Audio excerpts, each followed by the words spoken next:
Hello everyone, welcome to the Animeverse Hubs channel.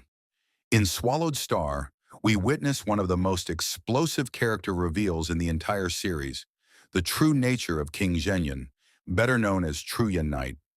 After becoming a Universe Venerable and discovering his disciple Luo Feng has been hunted and trapped, the legendary warrior who once terrorized the universe emerges from retirement with devastating consequences for the Northern Territory Alliance. After hundreds of millions of years stuck at the final step before becoming a Universe Venerable, Truyan Emperor finally achieved his breakthrough on Bauhinia Island. The moment was spectacular. A five-colored whirlpool of law energy appeared above his palace as gold, wood, water, fire, and earth merged into space law.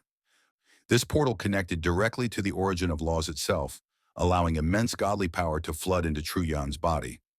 Over 100 million heirs watched in awe and envy as the transformation occurred. When the process finished, Truyan had absorbed an incredible 92% improvement to his godly body, an extraordinary achievement considering his genes had already evolved tenfold before. Unlike natural powerhouses who easily become immortal kings due to high life levels, Truyan represented the second type of invincible emperor. Those who survived Universe Venerable attacks while still undying through sheer technique and skill. Celebrations erupted throughout the Hong Alliance as Universe Knights came to congratulate him. His close friend Wan Feng Knight provided him with detailed intelligence about the Ancestral God's secret region, particularly Nine Remoteness Space. But amid all the congratulations, Truyan noticed something troubling. His disciple Luo Feng, who had arrived with him at the Ancestral God's secret region, hadn't come to celebrate. Truyan's confusion grew as the festivities continued without Luo Feng's presence. Finally, Wan Feng Knight revealed the devastating truth. Blade River Emperor, widely rumored to be Luo Feng himself, had been hunted by Bark Mirror Emperor and trapped in the Nine Remoteness whirlpool. The news had spread throughout the world of glory, with many believing Luo Feng had already died and lost his precious true treasures. Listening to the complete story, from the assassination attempt to Luo Feng's current predicament, trapped in a sealed world with no teleportation or God country transportation, Truyan's expression transformed. The gentle, contemplative teacher who had peacefully cultivated in primal chaos city for eons vanished. In his place emerged something far more dangerous. Fierceness flashed through Truyan's eyes as he retrieved his weapon, a simple-looking black staff with golden hoops on each end. This ancient treasure had accompanied him through countless bloody battles across the universe, helping him become an invincible emperor through sheer combat prowess. "My old friend," he said softly, "perhaps you feel really lonely after hundreds of millions of years of not being used." Truyan revealed that he couldn't have become a Universe Venerable without Luo Feng's help. His disciple had treated him as family, providing crucial resources and support. Now Bark Mirror Emperor had dared to bully his disciple and steal his treasures. The message was clear. This would not stand. During his seclusion, Truyan had created three pinnacle techniques. Now, as a newly ascended Universe Venerable, he would test them out, and his first target would be Bark Mirror Emperor himself. Truyan's personality completely transformed. Born to be reckless and aggressive, he had once roamed the universe, provoking Universe Venerables and surviving through pure combat skill.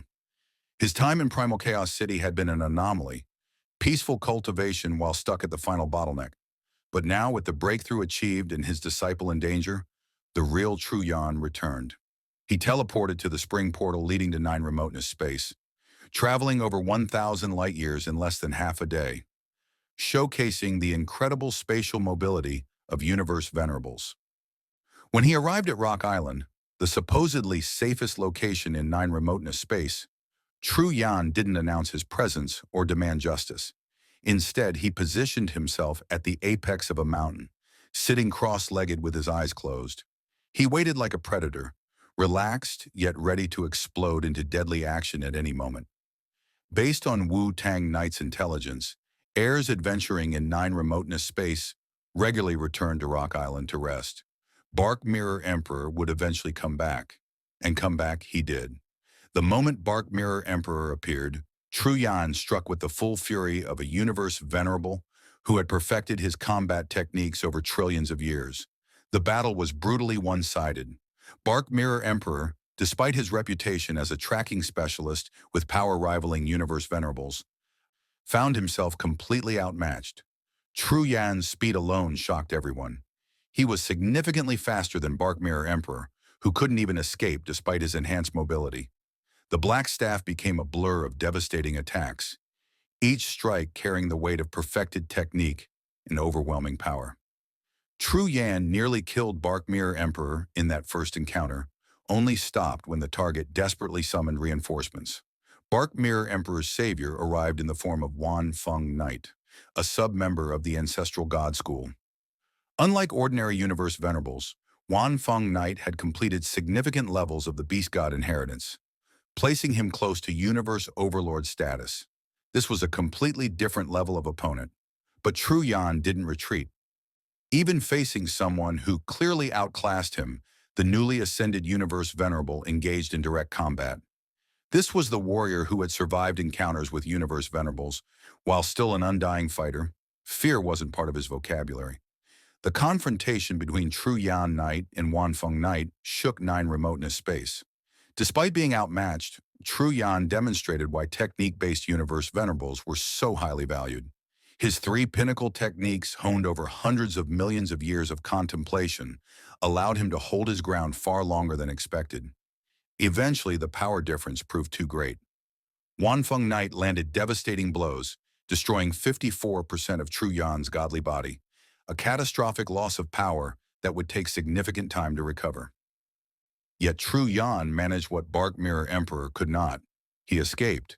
His superior speed and survival skills, perfected through countless life-or-death battles, allowed him to successfully retreat back to Bauhinia Island. When True Yan connected with Luo Feng through the virtual universe afterward, the scene was surreal. Despite losing over half his godly body and facing a humiliating defeat against Wan Feng Knight, True Yan sat in his palace drinking wine with a massive smile on his face. He was filled with genuine joy. Luo Feng was completely confused. His teacher had just been severely injured. Why would he be celebrating? True Yan's response was enigmatic, cutting off just as he was about to explain the real reason for his happiness. But the message to the entire Ancestral God secret region was unmistakable. True Yan Knight had returned. The savage warrior who terrorized the universe before his seclusion was back, and he would defend his disciple with absolute ruthlessness. The gentle teacher persona had been shattered, revealing the true nature of one of humanity's most dangerous fighters. And here's the fascinating part. True Yan's joy wasn't about the battle itself, or even about protecting Luo Feng, though that certainly mattered. There was something deeper, something about finally being able to act as himself again after eons of restraint. The breakthrough to Universe Venerable hadn't just given him power, it had freed him to embrace his true savage nature once more. And that's how True Yan Knight shocked the entire Ancestral God secret region, by emerging from hundreds of millions of years of peaceful seclusion as a rampaging Universe Venerable who nearly killed a Northern Territory Alliance powerhouse and survived a confrontation with a near-universe overlord. Now, there's something that might confuse viewers in this story.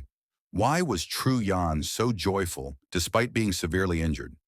What do you think was the real reason for his happiness? Was it simply the freedom to fight again, or was there something more to his mysterious joy? Drop your theories in the comments below. That's all from me for this. Until next time, thanks.